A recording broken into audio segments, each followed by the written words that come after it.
Yan guys, tuturuan ko kayo kung paano sa pagre-renew ng ating motor vehicle pagkatapos nating magpa-emission at saka kumuha ng insurance.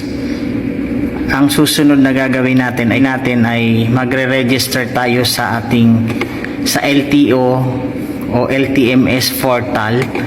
Ayan, kung wala ka pang account dito sa LTO portal, magre-register ka. Register ka lang. Ayan. Gawin mo lang dito. Ayan. Yes, accept mo lang. Tapos i-type mo tong security code. Tapos next ka lang.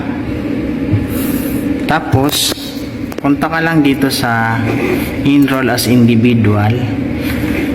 Dahil hindi naman license yung pupuntahan mo, inom mo lang yan.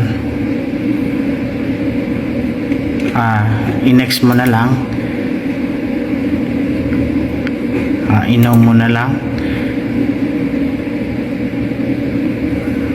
Inom mo lang. Siyempre yes. Tapos next.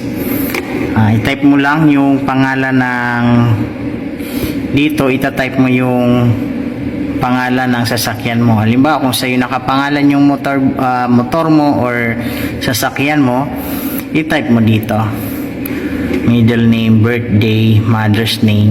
Ayun, nahirapan ako dahil hindi ko nga motor yung sasakyan yung aking pinarehistro.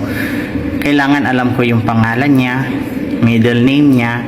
Tapos ang pinakamahirap dito challenge is yung mother maiden name niya. Dito hindi naman siya masyadong maselan. Gumawa na lang ako.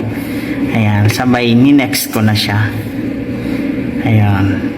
Tapos ang pinaka sunod na nito, nung nakagawa na ako ng personal contact, nag-type na ako ng contact, lahat next ko na. Tapos pagkatapos mo mag-sign up dito, pupunta ka mismo sa yung email. Click mo yung link sa email mo para makapunta ka sa LTMS portal. I-login mo na kung ano yung email number mo, tapos password mo. Tapos babato ka na dyan. Ayan na. Ngayon pupunta ka lang sa profile mo kasi ito yung pinakamahalaga dito, yung client ID. Ayan. Pagkatapos yan, pag nakakuha mo na yung client ID, saka ka na magpo-proceed ngayon para marehistro yung iyong sasakyan. Ayan, yan lang po, napakasimple lang. Parang pagkuha lang din ng lisensya. Thank you. God bless. Bye-bye.